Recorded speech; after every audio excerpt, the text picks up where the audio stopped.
we think it was funny because we thought it was far-fetched? Or did we know it was the truth in the most harmful, cruel way?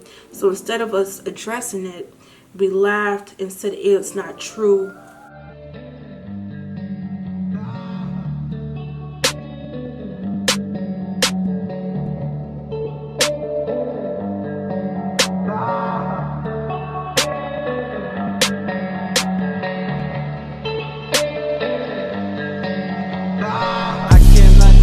When I can't even love myself and I don't want no fucking help. I like to suffer by myself. I don't wanna see your face, but that little bitch be in my mind. What's up? It's your girl Gigi Mine. I'm back at it again. That is not my opening for this channel, but fuck it, we're gonna roll with it. So I want to do something different. I don't know. Basically, nothing's funny no more. Ever since, I'm not gonna say ever since I got high, stuff is not funny no more, but I just start to overanalyze everything, like movies, music, everything, meanings, words. Yeah. So every time I do get high, I just like to chill, laugh, have fun. So I try not to watch movies or TV shows that's like gonna really have my brain thinking if I'm not high. But I be trying to find something funny, and there's nothing funny. Nothing's funny anymore. Like, it's not funny. And some movies I used to like, I don't like them no more. So I just find myself either watching the same stuff over and over again, or I don't know, being bored. But what I did find to still be funny is don't be a menace to South Central while drinking juice in the hood. I'm just gonna call it drinking juice in the hood for short, or don't be a menace for short. I found that movie to still be funny to me. I still laugh when I watch it. It's still hilarious. Back then, when I was younger watching it, I thought the movie was an over exaggeration of like the black hood community, like living in the hood, living in poverty, living in a black community, how it really was. I just thought they were like dragging everything, making everything a joke, just making it like unbelievable. And it's like, y'all believe this? This don't go in the hood. But I got high 2 weeks ago, I think.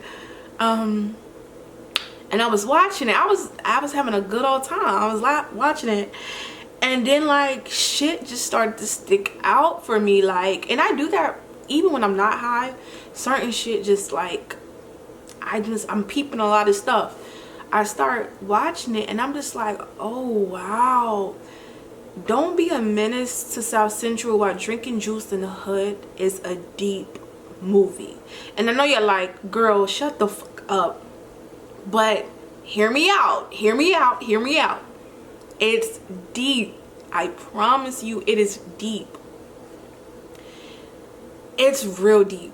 I got to the first, I think like 10 minutes and realized, oh my God, this is deep.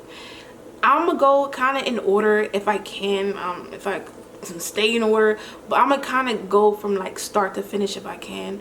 And just pick out a lot of stuff that I noticed and a lot of stuff that I jot down. Yes, I did write this down. I did write it down so I can remember. If you've never seen the movie, it's basically about, it's like a parody movie about different kind of black movies put together. The movies that they're copying or they're making fun of is basically Boys in the Hood, Dead President, Juice, Poetic Justice, Menace to Society. Most movies that they're like really basing it, the parody about, is Menace to Society and Boys in the Hood. Those are the really two movies that they're really referencing in this movie. In the very start of the movie, it has the PSA.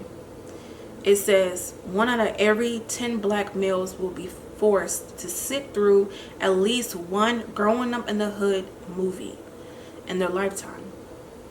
At least 1 out of the 5 will be shot in the theater while watching the movie.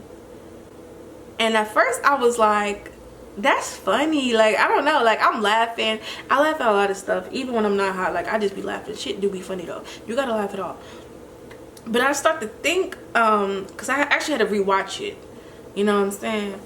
And I'm gonna start to think, like, hold on, why do they be making us watch these movies while we're young? Like, why are we watching all these hood violent movies while we're young? And then two, just to think about it in another deeper level, people are actually going to the movie theaters to watch these type of movies. And just to think, like, how some people act, some people are losing their life, not just at the movie theaters, but at, you know, at a gas station, at a corner store, at the grocery store, just like anywhere. And it's just like, it's crazy how they put that in there. That's funny.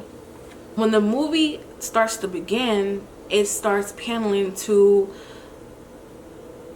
I guess what you can call it, South Central. I don't know which version, but basically I'm just gonna call it a hood is in California. And you see so many people walking through the streets. They're just walking all around. And I noticed it looks like somebody is wearing a jumpsuit, an orange jumpsuit out of jail. And this is where I peeped the deepness to it when I was watching it. But I was still laughing though. I thought it was hilarious. So we get the first narrator. There's 3 narrators in this movie. And like I said, I watched it, of course, when I was younger, and throughout years I watched it over and over again. But it never dawned on me that we actually had 3 narrators. So the first narrator says, I'm gonna tell you how it really is in the hood. See, in the hood, everybody's a target. And then he gets shots in his back. And I'm like, hold on. He's speaking about his reality. He's talking about his harsh reality, how it is in the hood. And then you have the second narrator, and he goes, no, I'm going to tell you how it really is in the hood. Some of us won't even reach the age of 21. And then his friend comes, and he goes, happy birthday, homie, for me. Happy birthday, homie, for me. And then when he blows out his candles, or tries to blow his candles, he gets shot. And then we get our third and final narrator, who is Ashtray, who is going to tell us his version and through his eyes of how the hood is. So you have the first narrator. He said everyone is a target in the hood. That was his reality. That's how he saw the hood. That was his reality, his world, his realm. And it's kind of crazy because he's speaking that to existence. And so when he got shot in his back, the younger me or whatever, I was just like, oh my God, like, motherfuckers when he get shot like that. But that's his reality. Everybody was a target to him. Everybody was seen as a target. So what is a target? They die, they get hit. So that what happened. He got hit, he died. The second narrator, people don't reach the age 21. He's saying how, you know, once they don't even get above 21, or they just get at 21 and they end up dying. Once it's his birthday and before he blow out his candles or make a wish or whatever, he dies. So he's saying his reality. And then now we have Ashtray is telling his reality of how the hood is. In Menace to Society, you have Kane, who, spoiler alert if you haven't seen the movie, he is dead, and he is telling us the story about how he died, or how he, you know, not necessarily him growing up in the hood, because they didn't really show us all of that part, but he's narrating his story of how he died in the hood. And it's kind of, not gonna say it's kind of funny, but the way Menace to Society, don't be a menace by drinking juice. I'm just gonna call it drinking juice in the hood. But the way Drinking Juice in the Hood displayed it was so beautifully, because to be honest, Miss Society, a ghost, I understand why they did it, but ghost is not finna narrate a fucking movie about how it is to be in you know, in the hood. And then also, I'm not trying to be anal about it, but like they not finna do that. And also, you see how their words are very meaningful. You're a target, or we won't, you know, we won't be alive, you know what I'm saying, we won't reach to age 21, we're gonna die before age 21. And then look at it, like your words and your action is how you see life, is how your reality is going to be, how it's going to become. And I just thought that was very, like, that was very, I don't know, amazing of them. Like, I don't know, it just, all these years that went over my head. Like, it went over my head that they had 3 narrators. Like, I didn't even notice it. Like, I noticed it, I knew somebody was talking, I knew 2 people got shot in the beginning, but I didn't know how on a level of deepness that was, telling us the harsh truth. Like, no sugar, no nothing, no butter. They giving us the whole truth, nothing but the truth in our face. And it's funny. Like, I'm sorry, but it's funny, but it's truthful. Right after the scene of the second narrator getting shot, there's a lady mother running and screaming about, oh, my baby, he's dead, my baby, he's dead. And the friend of the dead homeboy, he goes, lady, that's not your child, that's not your son. And she picks I'm sorry for laughing. She picks I'm sorry, she picks the second narrator up and she go, oh, and she just like drops him down on the floor. When I was watching it, and I just want to tell y'all, this is how I used to see it. Some of y'all was probably been knew the bigger meaning of this movie, but to me, how I saw it, I thought they were playing on it like, oh, she had so many kids, like, you know, she's a single mother, she has so many kids that she don't even know who child is hers. She think everybody's her child. But when I looked at it again, like when I watched it, I'm like, oh, they're letting us know that she is so fearful because she lived in a hood, lived in a dangerous environment, and, you know, there's nothing but shooting, killing, people, you know, being unalive. She has this paranoia, and it's kind of like waiting for that phone call, like, damn, your son is dead.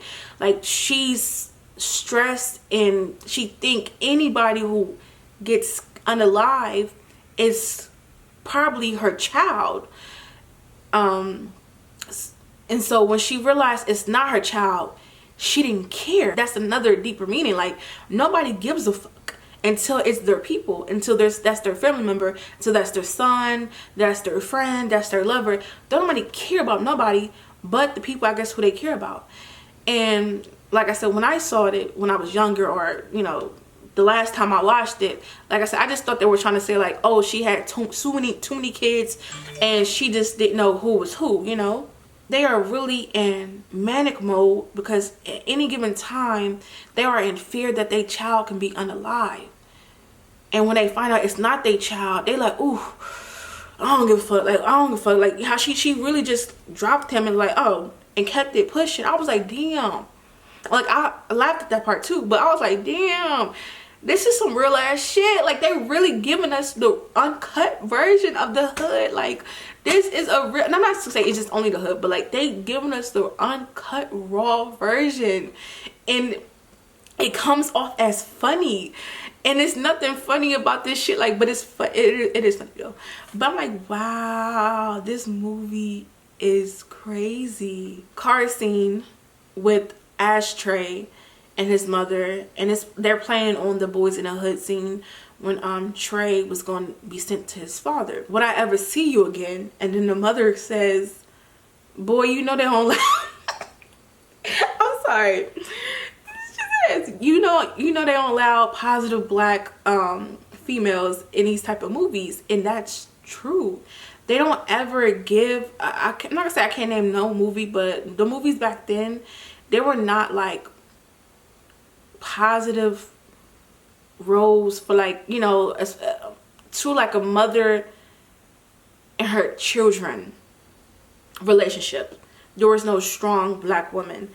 And in Boys in the Hood, you know, when I used to watch Boys in the Hood, I used to kind of resent the mother. This is just me. I want to keep on saying it. This is what me felt and saw and took from it. I resented his mother, Trey's mother, because I feel like she was abandoning her son.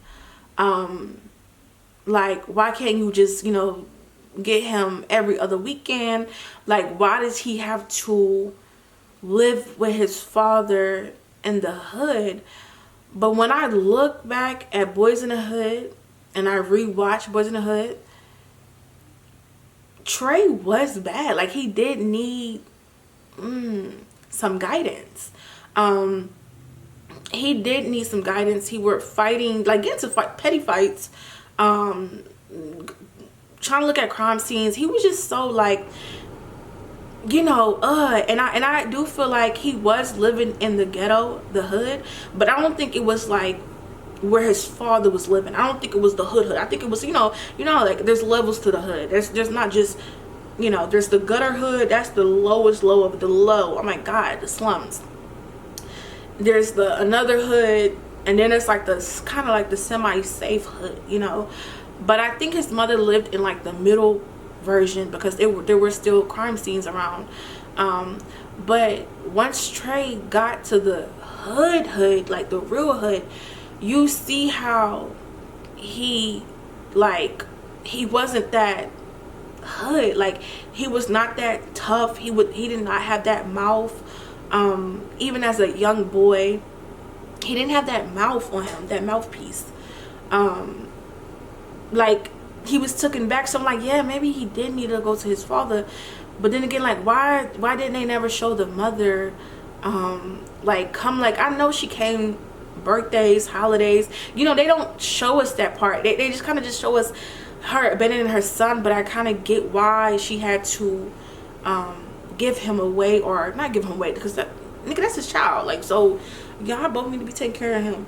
But I understand now. Like, I'm like, oh, I get it now. I just felt like they was trying, well, to me, they was trying to say like, oh, she abandoned her child. It's funny how Drinking Juice in the Hood just said it, like, oh, you know, they don't allow black women, female, to be in these roles. Like, you're not going to get a strong black mother. You're not going to get that. So in Drinking Juice in the Hood, we get to see Ashtray father. Ashtray father is a child. Literally, it's a child. Ashtray father is younger than Ashtray. And I was like, oh wow. Basically telling us that kids are raising kids. Children are raising children. Mentally, of course the father, technically the father had got to be older than Ashtray, but mentally the father is a child himself. Whereas to Boys in the Hood, the father was actually intelligent and he was wise. He still had responsibility issues because when he was telling Trey what he had to clean up, basically be a slave low-key. His house was filthy as fuck. Like, that bathroom, that tub did not look like it was clean for 3 months. So, like, you know, and of course Trey was like, well, what you gonna do? I pay the bills and I do this and da-da-da, and it teaches you responsibility. And it let us know that you had no responsibility because you can't clean up your own shit. But and I feel like that was the watered down version. Like, Boys in the Hood is the watered down version, because let's just dive deep into that. His father was that wise. I'm not saying there's not no wise men living deep in the hood. There's not no people out there that's intelligent. You know, there's not no people. But let's be real. Let's be real on the majority. You living with your father in the hood, in the realest of the hood, the grimiest of the hood, and he's intelligent, he's wise, he's this, he's that. Like, I'm not saying that's not possible, but it gives off like, oh wow, like his mother wasn't, she didn't have the teaching, she didn't have the wisdom to do that. His father does. And even then, they grew up. Trey, I didn't really like it. Trey ends up being a light skin when he grew up. Like, I didn't really like, you know, even though Trey came from the ghetto, like he came from the hood already. And like I said before, once he got to his fatherhood, he wasn't as like tough or rough like that no more, because he's really in the gutter now. As him living with his father, he grows up and he ends up becoming light skinned, and he ends up becoming like a mellow person. Like, he's not hood anymore. Like, he has like, he's like a regular, I don't want to say suburbs, but like he has a regular personality. Even though he hangs out with Doughboy, he hangs out with bad influence, like he hangs out with thugs. Not saying you hang out with thugs, everybody's a thug, but let's keep it a buck. You in the hood, your friend's a thug, everybody a thug, like, and you're not gonna be a thug, or you're not gonna have like bad intentions, or basically have that's not gonna influence you to make bad decisions and all this other stuff. It's just, it gives off like they Boys in the Hood to me is like watered down. It's very much watered down. As to Drinking Juice in the Hood, Ashtray's father is a child, and Ashtray's father throughout this whole entire movie gives Ashtray bad advice. Everything at his father's mouth was ridiculous, wrong, BS, don't listen to it, ignorant. Ashtray father responsibilities versus Boys in the Hood father responsibilities is totally different. Oh, you have to clean up my cards, you have to clean up my this, and you know, Ashtray says, well, what you gonna do? He says, my parents take care of me. I don't pay no bills, my mama take care of me. And I'm just like, that's fucking real. There's so many grown men that still live with their mother, like their mother are taking care of them. That is like, this is real. They are showing us like, and I know like, damn bitch, you late, but it's like, this is real. Like, wow. I'm just like, the funny part of that scene is everything is plastic wrap. I noticed that, like, everything was plastic wrap. Even when he was cutting his hair, if y'all look in the back, the stove, not that being disrespectful, if y'all look in the back, the stove was plastic wrap. They plastic wrapped everything. That was hilarious to me. The conversation about the virginity comes up. And Drinking Juice in the Hood, you have Ashtray mentioned that, you know, he almost, you know, lost his, I don't know if he said he did or not, but he almost lost his, and then the mother came in, you know, trying to say he almost got, you know, touched. Yet again, his father, which is a child, gives him bad advice, like, you know, you need to get the mama number. She the freak one. As you see to Boys in the Hood, you have Trey, who is still a virgin. I don't know why I blocked that out. He's still a virgin, and he lied to his father about losing his virginity, because y'all know how it is. Like, in society, I feel like Menace society, huh? But whatever. In men's society, they think having sex is masculine.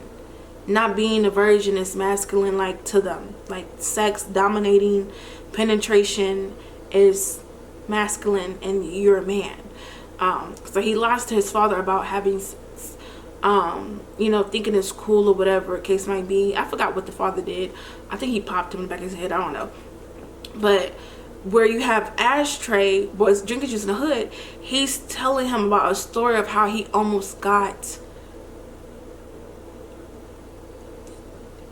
by a older woman.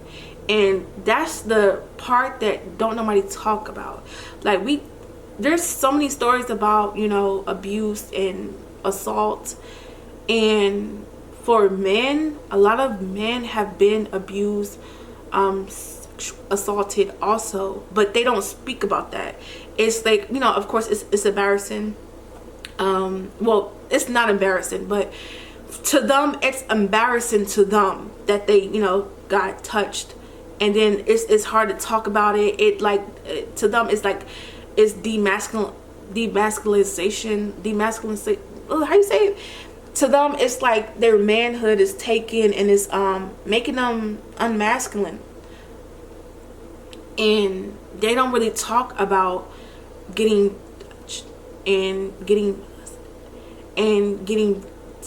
groomed, getting this, getting that.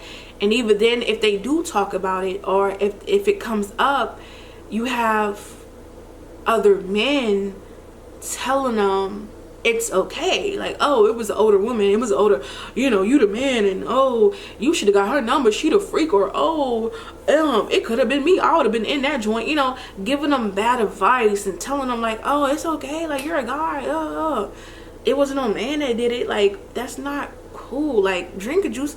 This movie is so motherfucking deep.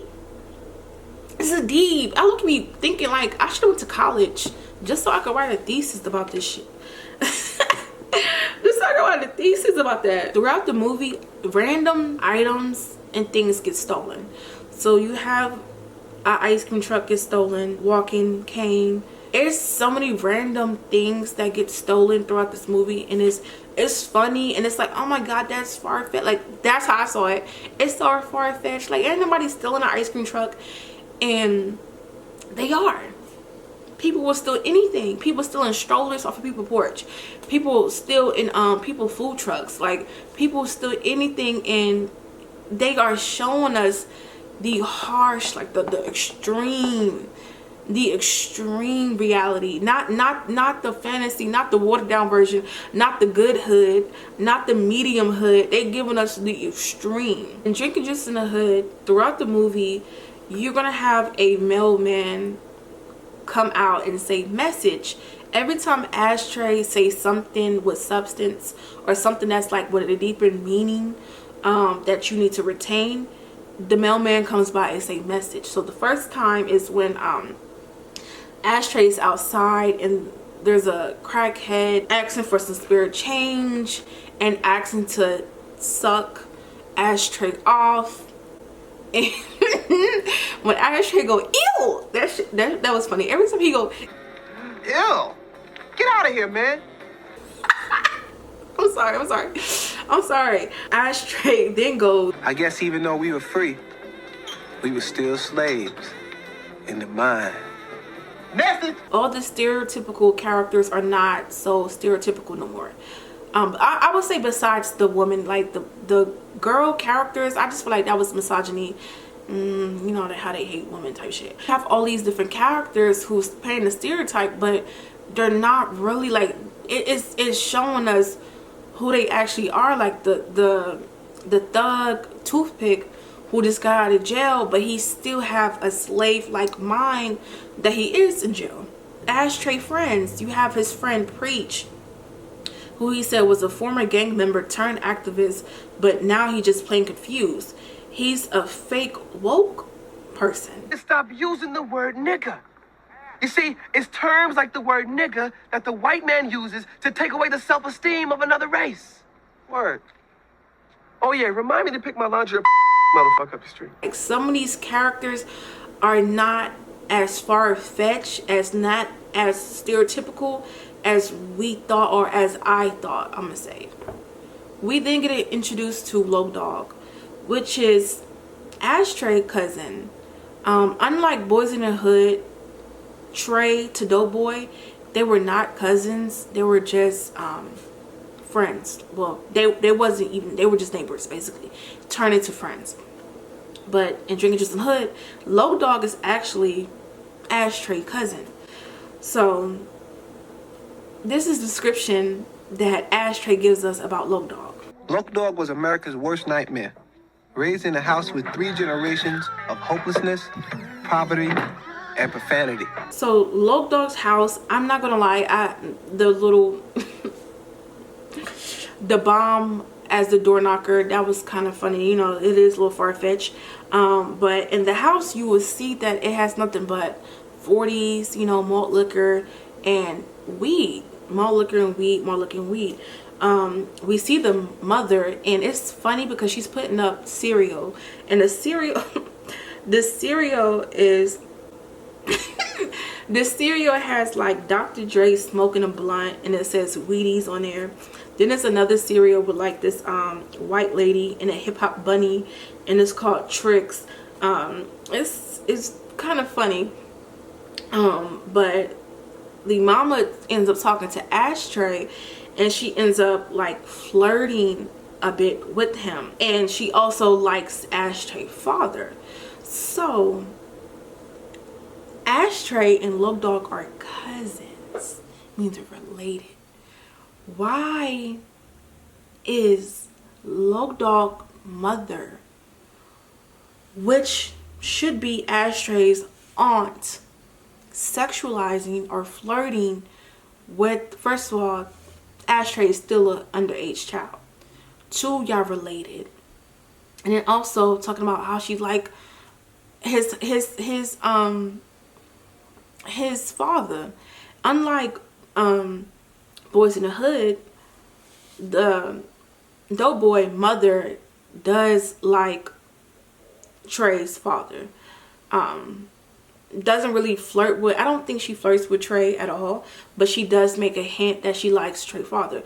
But in Drinking Juice in the Hood, it's letting us know how men are also groomed, they are also hit on, and they are also sexualized too. It does kind of go over a lot of people's heads, and to many people, sadly, mostly men, they think that's flattering. They think it's cute when they get hit on. And even to some women, they think it's funny calling little children their boyfriend and you're gonna break a heart. Like, that's nasty. Stop doing that.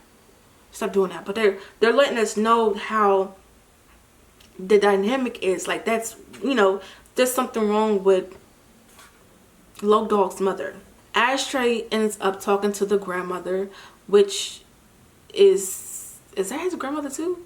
So that must be Ashtray grandmother. That should be confusing me when it starts to get from cousins to aunt, and then after that I be getting confused on the family dynamic, the family tree. I don't be. But anyways, the grandma is the hoodest one of them all. She's the hoodest one of them all. She says that she got beaten by the police. She's cursing, play fight. She drives a lowrider. She out here shooting guns.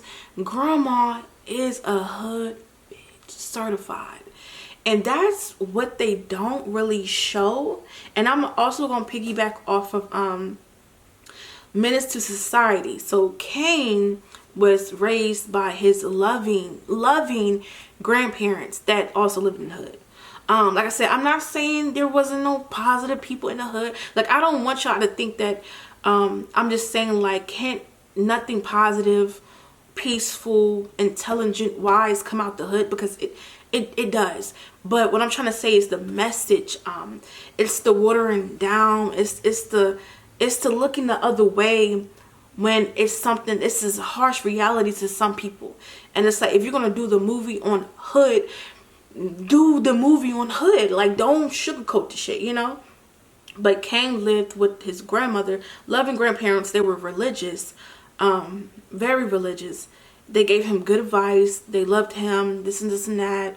They had high dreams, high hopes for him. But Kane was also a menace to society. Like, I think Kane was up there with O-Dog to me. Kane was real evil, real weird with it too. Like, they was neck and neck, twinning them, like, for real. And Boys in the Hood, they didn't have a grandmother. They just had, you know, Doughboy's mom. But in Drinking and Juice in the Hood, you see how it says 3 generations. This has to be taught. Like, something has to be going on. And I do understand that the influences is, you know, from friends, from, you know, just the environment alone. But majority of the time, the influence is coming from inside the house. The call is coming from the inside. You pick up more stuff from your environment at home, because you sleep, you eat, you piss, you know, you poop. This is your, like, this is you. Your house is your environment. And it's ironically, but it's not ironic, that they made the grandma the most hoodest bitch. Like, she still has that grandma feel, like that, oh baby, like, oh, she's just a sweet old lady. But no, she's a hood, certified hood. She's hood. Like, the mama had to get it from somewhere. Like, it has to start from who did it start from? And I'm kind of glad it's letting us know that, yeah, like, grandma's one of them too. What I also picked up while them showing Loc Dog's house is, when the mother was cooking, she told Ashtray to pass her the shit. It looked like marijuana to me. She put the shit in a pot, put more liquor in a pot, and she tasted it, asked the tray, did she want some of the soup, shit soup. She's consuming shit. They're letting us know they're eating shit, they're drinking shit. They mind is basically shit. Like, the food is bad, the water is bad, the environment's bad, the cereal's bad. It's like the odds are against you when you're in the hood. It's so sad, but it's actually funny too. But it's so sad. They are letting us know that they're consuming negative and bad energy, that they're eating terrible stuff, they're drinking terrible things, they're smoking on the reefer, which I said this before in some of my other videos. Some people don't have the mental capacity to even be doing weed, the reefer, the trees, because, like, some of y'all can't even handle it. I know some people are going to look at that scene and be like, oh, weed is not bad, weed is not bad. I just think it depends on your mental capacity. Some people can't, they don't have the mental stability, strength to consume weed, just like alcohol. Some people don't have the mindset for alcohol. And it even let us know that in Drinking Juice in the Hood, because Loc Dog ends up shooting at Ashtray. Ashtray is walking to Loc Dog's room, and Loc Dog shoots at him. And Ashtray's like, man, what's going on? And Loc Dog says, dang, I'm sorry. You know that chronic make me crazy. It makes me paranoid. It's letting us know how the weed affects people's mind. And even that scene, like, Loc Dog, why is you shooting in your house? You really think that an enemy, a op, is going to be walking down the hall to your room? Like, that's the effects, that's the bad side effects that some people cannot escape when they smoke weed. People don't want to talk about paranoia. I talked about it in one of my story times. I'll link it also, how, like, I took an Eddie, and it had me think, like, negative thoughts, but I was good because I have a strong mental, so I was actually good. But just to think, like, people go through that, and that situation is very deep, and it's big because people die like that. There's several people, several stories. I know you heard, I heard several stories of people getting killed by their friends, by their family members. They're hanging out and they want to play with guns, or they get paranoid that they think that somebody's out to get them. They end up being schizo. Like, there's a lot of stories like that. And Drinking Juice in the Hood is just displaying, like, everything. They're just getting everything out in the open, and it's funny. Loc Dog and Ashtray ends up having, like, a heart-to-heart Log Dog ended up telling Ashtray that, you know, his father ran out on him like a little bitch. And it's just been him and his mother ever since. You notice how he didn't say his grandma, but the grandma later. And they start crying, you know, like, you know, the little, you know, they start crying and stuff. And Ashtray says, you know, it's kind of tough growing up in the hood without a positive male role model to look up to. And the mailman comes by and goes, Message! It's funny how Ashtray, like, they made him say that for a reason. Because in Boys in the Hood, Trey had a positive role model, his father. But only Trey turned out to be less, I don't want to say hood, because he's still in the hood, so he's still hood. But he came out to be less like aggressive, less violent, less running in the streets. But he still hanged out with the thugs. Like, he still hanged out with Doughboy. He still was cool with all of them. He still was cool with the thugs. But he had a positive role model in his life, which is his father. And it's weird because you cool with the neighbor kids and only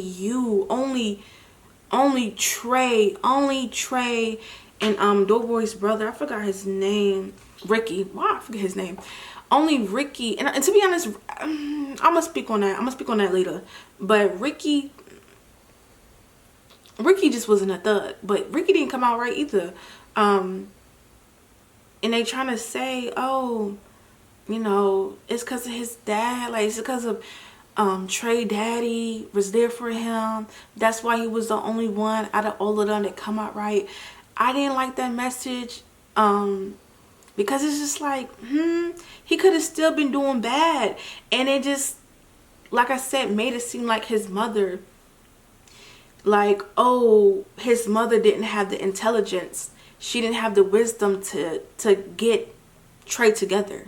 Like, oh, it took his father to get him together, get his act together. And only his father. Like, you know, it's just like, oh, he didn't turn out bad because his father was in his life. But if he would stay with his mother, he would have been a thug. But he hanged out with thugs. He still was in the hood. He didn't leave the hood. He still hang out with thugs. What the fuck? Like, huh? And then too, why the fuck wasn't a father trying to be fucking a mentor to them kids? He could have mentored all them fucking kids. Like, what the fuck? You look at both movies and be like, they on to something. Y'all on to something with this. Then we get introduced to the other friends. Preach, what I mentioned, was a former gang member turned activist. He just a raccoon. That's what he is. You have Crazy Legs, who was, you know, run over by a drive-by. I'm sorry, that was not funny. Why did I laugh? Sorry, I'm trying to be serious when I say this. He was run over by a drive. Okay, next. I'm gonna go next. Ashtray, Low Dog, Preach, Crazy Leg goes to Toothpick coming home party. You see Preach, he contradicts himself. He tells Low Dog and Trey not to disrespect the Nubian queens. Don't disrespect the Nubian queens.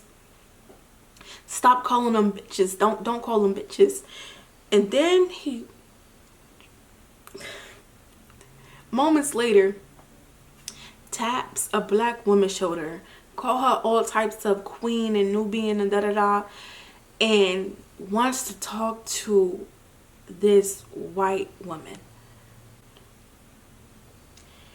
And this line always has me screaming every time he say this line. So Preach is talking to the white lady, and he goes, My milk of magnesia. Oh, after the devil made you, he broke the mold. I just screamed. Like, it's so fucking funny. because it's so real. Like I knew, like even before me watching this, like when I was younger, I knew that shit was real. Like I knew a lot of boys that was like preach, not necessarily like fake conscious, but like, you know, the type of raccoon type of stuff that they do. And it's so ironic that he is saying, you know, don't call them B words, don't call them this, don't call them that, but you don't like black women. And then also you're calling a white woman, not to say you're a devil, but you're saying the devil made white people, and they're basically, they're demons. I don't know. Calling them unnormal, but you still want to tango, dance with the devil. Like, you know, you still want to be in the spaces, and you want to love on things that you deem as not right. It's so funny to me. The whole situation is so funny to me. Like, it's so hilarious. The scene where Low Dog is telling Trey how he's gonna get this girl a number. I bet I get her number. They're making bets, like, I better get her number. And he just pulls out his gun and he like forces her. So that scene is shown like on cable, that part. But they always cut out the longer piece. So after he gives her number, like, she seems so scared, the girl ends up turning around and pulling the gun out on him, and she's like, nigga, you think you gonna leave me? And, you know, they have a chit chat, they fall in love, and they start dancing while having their guns out on each other, because they don't trust each other, and they don't care to unalive each other. And it just plays off on the toxic relationships. And I'm like, why do they cut that part out? They love cutting that part out when they played on these networks and on, you know, when they broadcast the movies on the cable. But in the real version, it's showing y'all how men look at women, how men use violence. You know, they can't take rejection. They're telling us that at an early on. They swear it's just now, like, y'all niggas been crazy, like, what the fuck. But they're showing us that, like, you know, he's pulling the gun on her to get her number. He didn't go, hey, how are you doing? He pulling the gun on her. And then it also shows you how toxic love is. They're falling in love, but they don't trust each other. They're harmful to one another, and there's no trust, just kind of like lust, kind of. And I'm like, that is so real. Like, believe it or not, there is a lot of people, Krishana Blueface, but there's a lot of people that it's like that, or it's gone through that. Sad, but it's also funny. The movie is funny. We get to the table with Toothpick. He got out of jail. He still have his jail mentality, acting like he is in jail. He's paranoid, looking around his shoulders. He think everybody's out to get him. Toothpick is the epitome of how, sadly, most people are when they get out of jail. They either go back to jail, they either end up doing something stupid, now they paranoid, they still act like they're locked up. And even then, so, like, I know y'all seen them videos of them making that jail snacks, some jail food. Like, that shit looks gross. Stop eating that. Like, you're free. Get a cheeseburger. Like, that's disgusting. Stop making that shit. Like, yeah, it was good in jail. You're not in jail no more. Stop making that shit. I'm sorry, but like, ugh, like, stop doing that. Also, Toothpick has these, I don't want to say ridiculous tattoos on his face, but he has these tattoos on his face that also changes throughout the movie too. We get introduced to Dashiki, beautiful black queen, beautiful, beautiful, beautiful. What she's supposed to be, the stereotypical hood rat, black ghetto girl. You know, she's a HOE, multiple kids, nobody, baby daddy's not stepping up, single, ready to mingle. She's typical. Well, they try to say she's a typical, but they kind of tells the truth though. Like there's like truth in what they're saying in Drinking Juice in the Hood. So Ashtray sees Dashiki, you know, she's beautiful to her. He introduced himself and Dashiki tells Ashtray her name means doggy style in Swahili. That's another thing they're trying to let us know, that how black women are sexualized. Her name means doggy style as sex position. Like they named their child a sex position. They just letting us know the harsh reality of like how it is for young black women, just women in general, but mostly black women, growing up in a hood, and you're being sexualized at an early age as a baby. They named their child doggy style. And I don't think dashiki means that in real life. Well, I haven't looked it up, so don't quote me. But it's telling. Like that like was like you have dashiki kids. I think she had 7 kids, and they all look different. There's even an Asian child there. Every race wants a piece of Dashiki. They're getting her pregnant. She has 7 kids. They keep on impregnating this lady, keeps on wanting to be with her but not be with her. They want to be with her, but they don't want to be with the responsibility. That's what I get from all the kids, and I got that from when I was, you know, not high, when I watched it when I was younger. But we introduced to Dashiki's son, which is Durag. That's kind of a funny name. That's kind of a funny name. Durag comes and he was like, "You trying to talk to my mama? Give me $1 and I'll leave you alone." Ashtray gives Durag $1.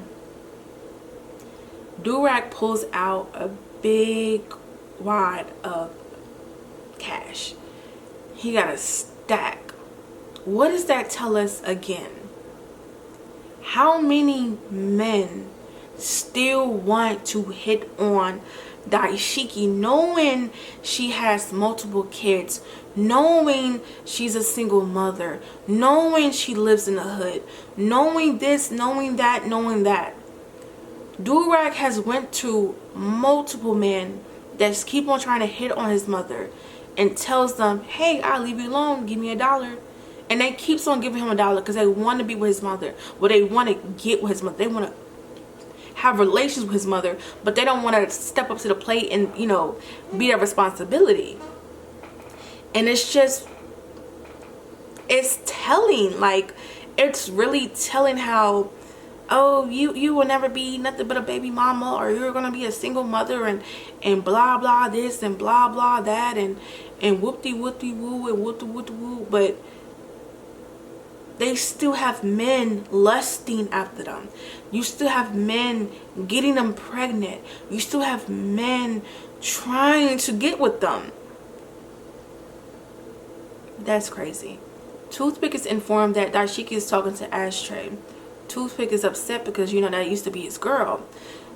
That is letting us know how men think of women as property.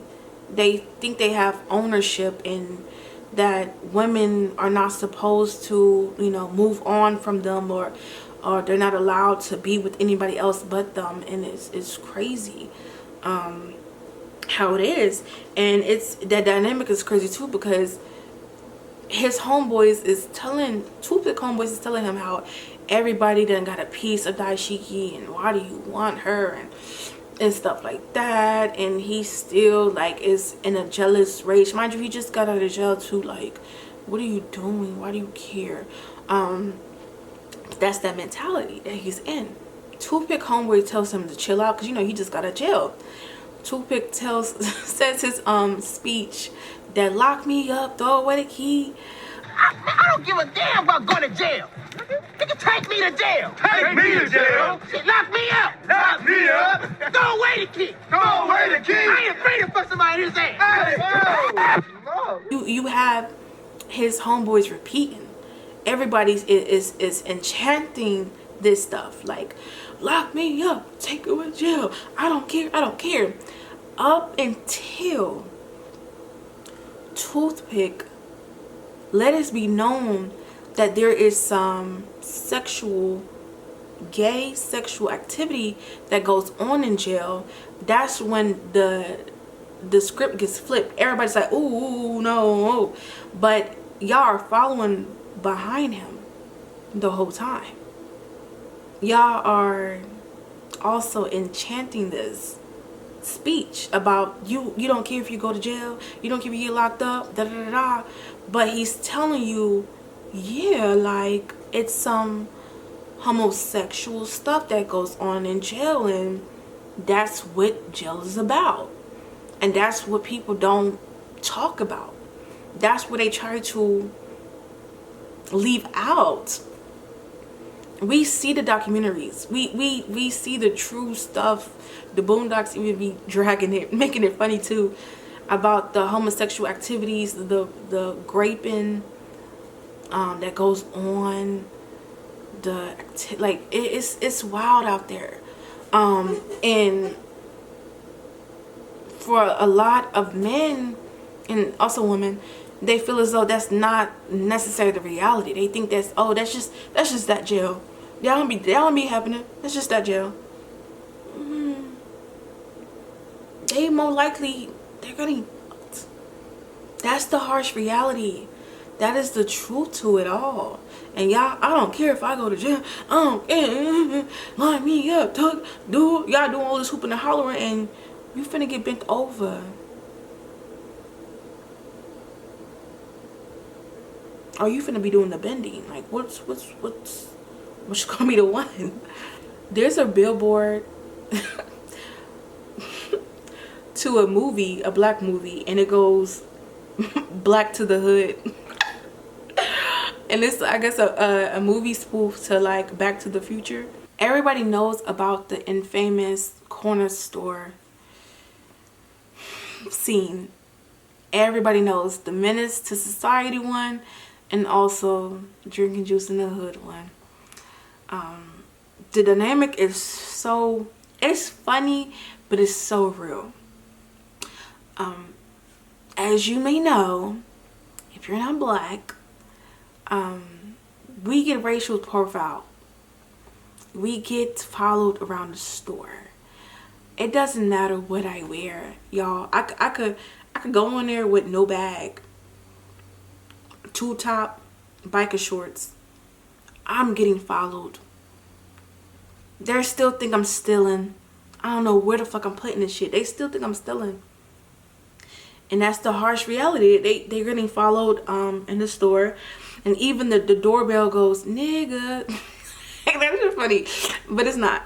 But you have the Asian lady like, hurry up and buy. Hurry up and buy.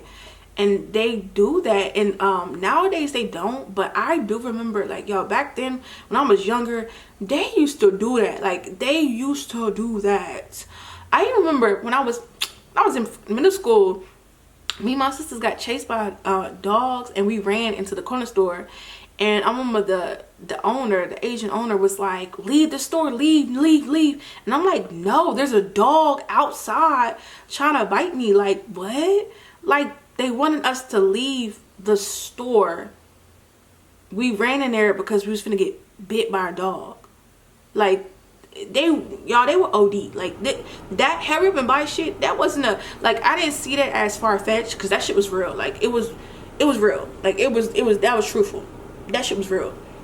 But how they had it, like, you know, she was flipping and she was inside the freezer, hurry up and buy.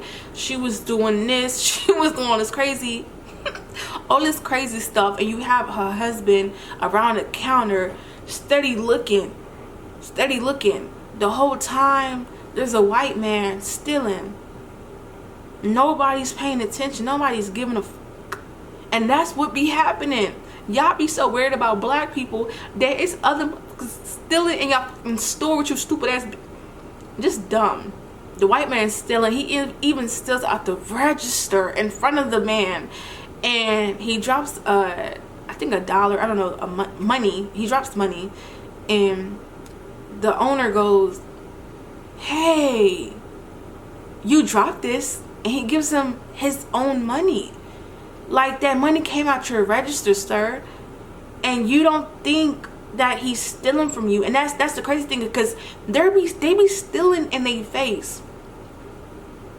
The white people, they are not good thieves at all. They be stealing in y'all face, and y'all don't give a fuck. Y'all are happy to get stolen from because you're, oh, at least they're not black. Like, that's what it is. That's what it's telling us. Like, and that's really how it is. What the fuck is you following me for? Like, bitch, Susan stealing.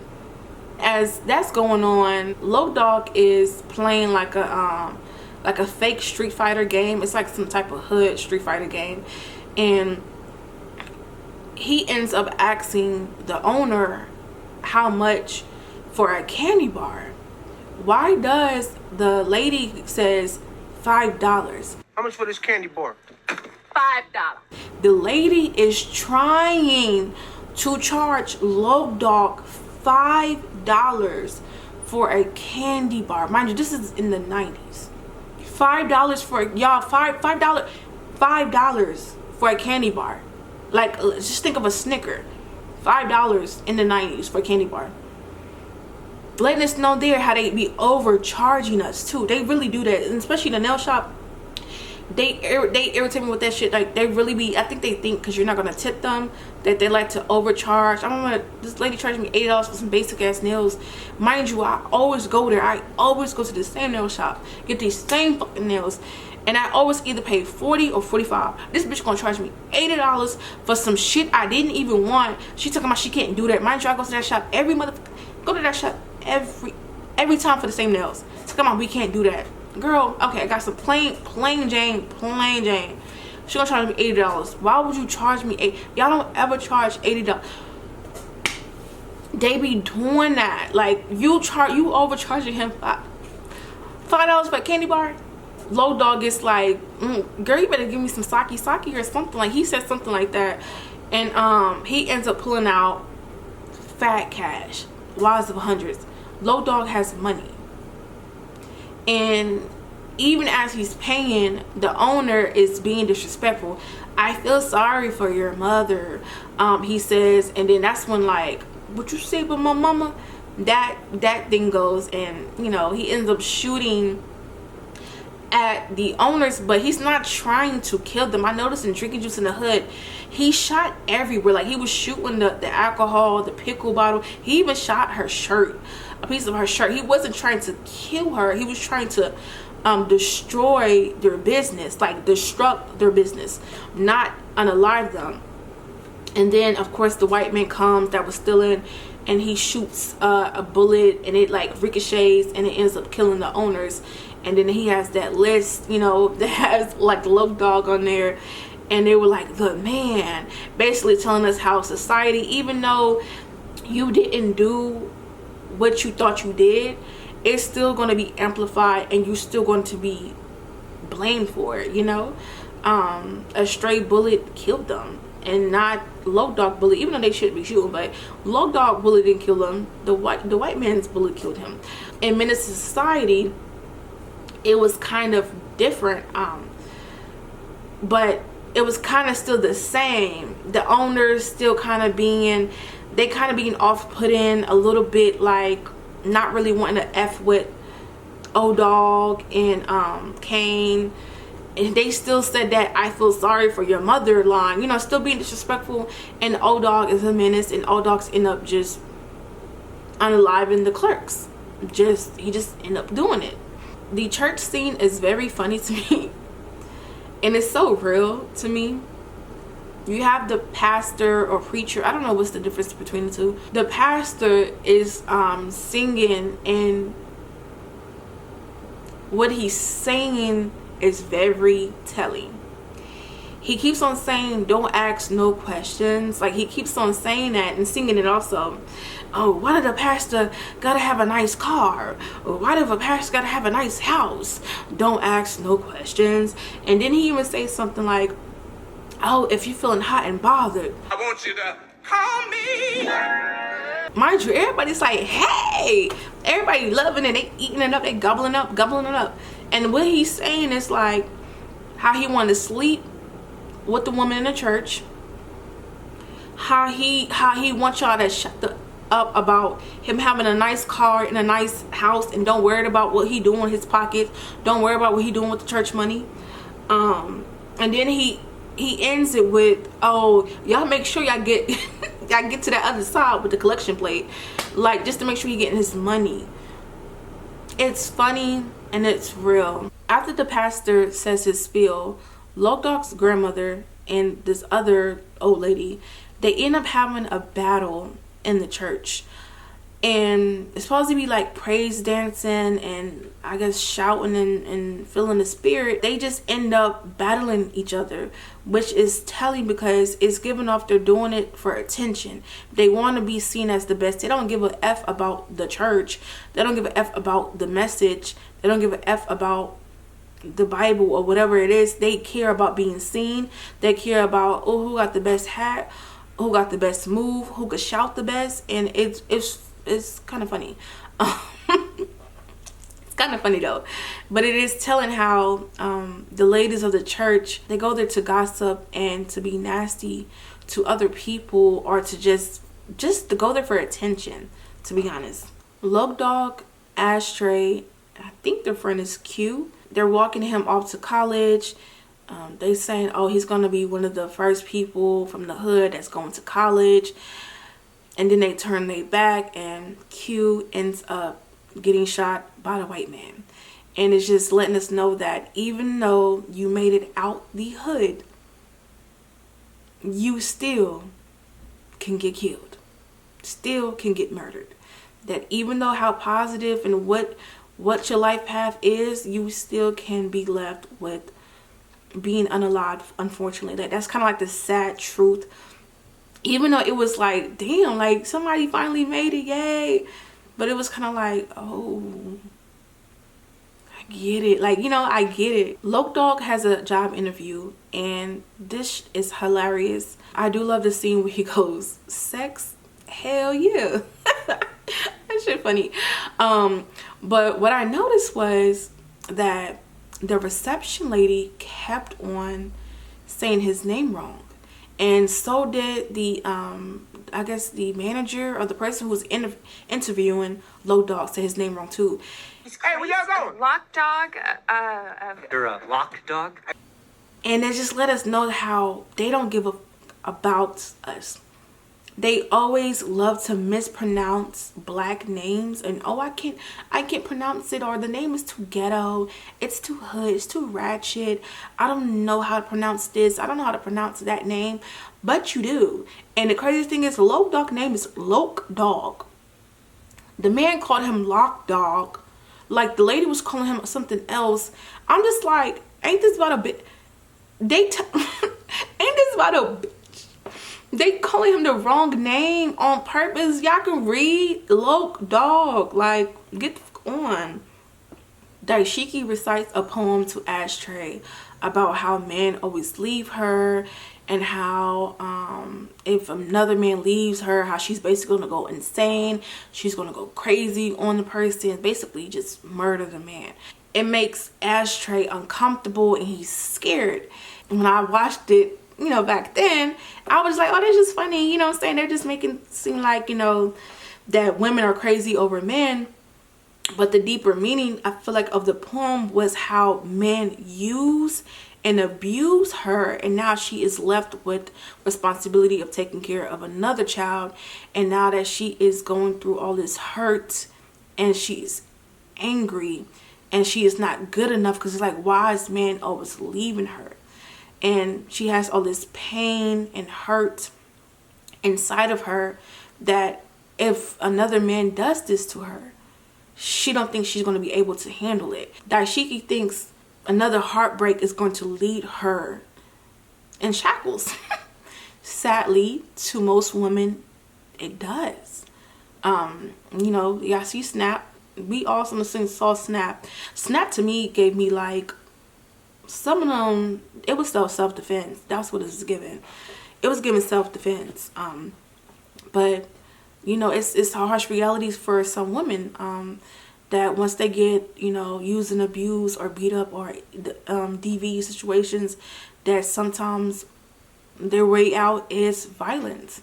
Or if they do get left or they get cheated on again, they do become psycho crazy. It does something to their mental. It makes them insecure. They start dwelling. Some people look into drugs. It's a harsh reality. And then also, she's trying to express to Ashtray her trauma, her hurt of her past relationships, how she ended up, you know, trying to show him her feelings, like, hey, this is what I've been through. This is what the other men have, you know, done to me, you know. This is, you know, I don't feel like I can handle this. And to most men, Ashtray is not uncomfortable. Him hearing about all this harsh and crazy stuff that she has went through, making him uncomfortable, making him scared now.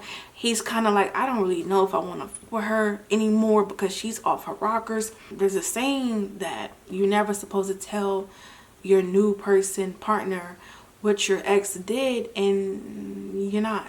I learned that, well, I learned it now late. You're not supposed to do that because it kind of does give the new partner leeway. Like, oh, say if the person was in DV, there was a DV victim. If they tell a new partner, yeah, my last ex was a DV, like they beat me, that person's gonna be like, oh, well, I don't beat her. I just steal from her. I just take her car and steal, and she gonna pay my bills. But like, you're still harsh as fuck. You're still bad. Why are you stealing from her? You know what I'm saying? It's like they take it and run with it, or take it and use it, or they throw it back in their face, which is something you should never do. And it's a sad point that she can't even express herself and tell Ashtray what she's been going through, what she's been dealing with, and that she's on a verge of breaking. She's on a verge of like just becoming mentally unstable. Not only just hurting a man, but her children's gonna go to foster care, you know, in the system. And he's like, oh, I don't want to hear that, you know. That's kind of how it is. But like the way they did it, they wrote it in a poem, you know, the way they acted it out, it sounded like, oh my God, but it's like, you look at it in a deeper situation, she's really talking about something deep. After Ashtray and Dashiki does the do, well, not does the do, but Ashtray Mayo, you know, was on Dashiki. 2 seconds later, Dashiki tells Ashtray that she's pregnant and that the baby is his. And of course, they're playing like, oh, you know, she always get pregnant every 2 seconds, or she had to be pregnant before she slept with Ashtray. That was kind of like the butt of the joke, like, oh, you know, she's a whore, like she sleeps around, it can't be Ashtray. That's like the butt of the joke, but there's an underlying message there. When Dashiki tells Ashtray, like, yeah, like, you're gonna be a father, Ashtray's like, I'm not ready to be a father, like, I'm not ready for that. And Dashiki said, this fucking shit's pissing me the fuck off. Anyway, sorry. Not man enough to be a daddy, but man enough to Mayo inside. Oh, so you man enough to come up in me, but you ain't man enough to take care of what comes out, get my nails done, get my hair done, pay my rent, and get me a new car? Message! The mailman should have came out and said message on that. He should have came out and said that. Because if you're not ready for a child, why are you Mayoing somebody? Why are you having unprotected ex? Like, make sense. Like, these and Dashiki ends up kicking Ashtray out, as she should, because like Ashtray tells Loc Dog that Dashiki's pregnant. Loc Dog basically just bashes Dashiki and says, you shouldn't treat her right because she's not good enough. She's not a good girl. Like, she has a lot of kids, she's been ran through, so why are you caring? She shouldn't be cared for. She shouldn't basically be loved. That's what he's saying. This is pissing me off. The cop scene in Boys in the Hood, they get harassed, they get pat down, and that's kind of it. But in Drinking Juice in the Hood, they actually get arrested. You have Bernie Mac as the cop, and the stuff that the cop is saying, Bernie Mac is saying, is so prevalent because he's saying how he hates blackness, every type of black. He hates his gums because it's black. How do you hate your gums because it's black? Basically saying you hate yourself. Like, he's just naming everything that's black that he hates, and it's so real. There's black people, sadly, that's like that. Everything what blackness is to them is bad. They want to shun blackness. They don't want to, you know, associate themselves with blackness. They don't even want to claim their blackness. Only when they want to say nigga, but let me stop. But this is so prevalent because it's many people like that, and sadly there are officers like that too. Bernie Mac is also harassing these young men, and he is looking for white validation. He wants to be cool with, you know, Mr. White Man. He wants to be cool with, you know, the other officers treating his own kind as shit, because to him, the brainwashing, blackness is not good. Anything black is negative, which is sad. And he takes them to jail, and they play like a Rodney. The police officers at the jail play a Rodney King game, and they beat up Rodney King. They're letting us know how they love police brutality. They love beating up on people, especially like minorities, black people. I love this scene. The ashtray cellmate, the woke person, the knick-knack paddywhack, give a dog a bone, 2000s. That scene is so hilarious. And that also plays in the movie. What was the movie called? Deuce or something like that. I don't know. Ricky Bobby, something like that. Ricky Bobby, what's his name? Bobby Johnson. Ricky Bobby. What the fuck I get Ricky Bobby from? Bobby Johnson. I love that scene because it's hilarious. It's really hilarious, and it also plays into the fact that everybody is not woke. Yes, some people message be hitting on something. They be saying something. They be spitting something. But you have to look at the messenger. You also have to look on their intentions. Why are they telling you this, you know? And what are their end goals? OG Bobby Johnson, which I think is, I don't know the movie name. Fuck. Juice or what? Not Juice. Deuce. I don't know. His cellmate was like I think a Muslim man, and you know he was, you know, woke or whatever, and all this peace, love, and you know, if you rob from a man, you can return that item, but if you kill a man, you cannot. You know, he's giving him wisdom. But as a drinker just in the hood, he's just talking out his ass. And always cross in the green, never in between. Honorable Elijah Muhammad Ali floats like a butterfly and stings like... He's just saying anything that sounds clever or that just sounds like it means something, and he don't know what the fuck he's talking about. He's saying that he don't eat. he's saying he's not supposed to be eating pork, but he's making pork.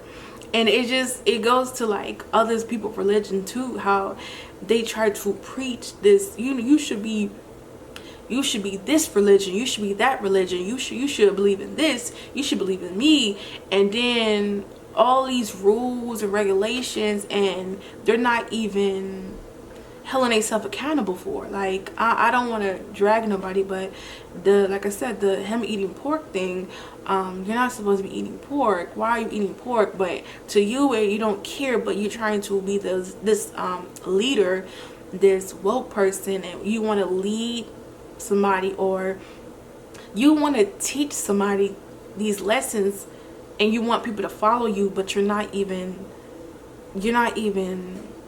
holding yourself accountable. You're saying these words, but you're not abiding by them either. You want me to follow you, but you're not following yourself. So why do you want to be a leader? And that's so deep to me, and it's so funny. It's hilarious to me. There's also another scene that they cut, like if you watch it in cable or whatever, that they don't show. They had the movie on Tubi. That's where I watched it. I watched it on Tubi. Shout out to Tubi, y'all. They had it on Tubi. I don't think it's on there no more. This scene had Loc Dog, Crazy Legs, and Preach in it, and it was playing Monopoly, like a broke Monopoly. You know what I'm saying? Monopoly's supposed to, you know, you're supposed to buy up everything. You're supposed to be the richest one, you know, and the other people supposed to get bankrupt or whatever. That's how you know, play. Loc Dog ends up landing on like the orange card, and he picks it up, and it says like an all-white jury just handing out a racial verdict.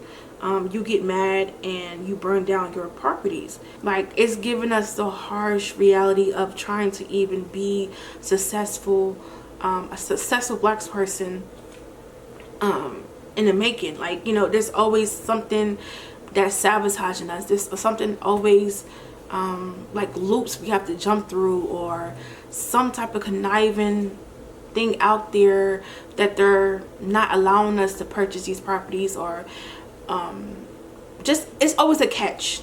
It's Crazy Legs' turn. He lands on the yellow card, and his card says, "You just been pulled out your car and severely beaten by LAPD. The jury awards you $6.2 million. But because you have less than a high school education, the lawyers rip you off and you wind up with $2.50. That's sad. That was also funny, but that was sad. It just lets you know how not having an education, or even how it's easy to be swindled out of many different things. People talk a good game and, you know, have you sign these contracts, you know, these record, you know, deals, even the athletic ones too, like, and they don't be what they seem. And because you are so in need of the money, you know, you want money, you just quickly to sign off your rights, and you quickly to be swindled out of this money, and people smile in your face and they rob you, sadly.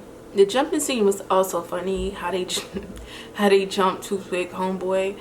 That shit was hilarious, because at first Ashtray didn't really want no parts of it, and then of course he started, you know, he did throw a little weak punch, but you see how Preach, he's all for violence. He all for jumping Toothpick homeboy. And I thought you was Mr. Brother Man. Let's come together, motherland. You know, and you're so ready stomping niggas, hoping Loc Dog stomp him out. That scene is so funny to me. And does Preach look like Tommy to y'all? He looks like Tommy. Like, not exactly like Tommy, but he's like Tommy brother or something like that, like twin brother. Every time I see him, I just think of Tommy, and I'm like, he is so funny to me. I think Preach character is the funniest character throughout the whole movie. We get introduced to Old School, which is an OG. He's one of the dangerous OGs on set, they say, but he still lives at home with his mother, and he's on punishment, and he can't leave the porch. Yeah. And just like in the beginning, what did the first narrator says? And what did the second one say too? Everybody's a target. The second one says nobody will reach the age of 21. How is Old School an OG when he's alive and he still lives at home with his mama? Old School is a walking red flag right there, because he's a wannabe thug. He's not a real thug.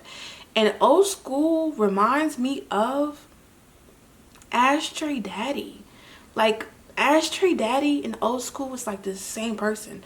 I bet Ashtray Daddy, when he gets to Old School age, he's going to be saying how he was a hood nigga and he was this and he was that, and he ain't pop shit.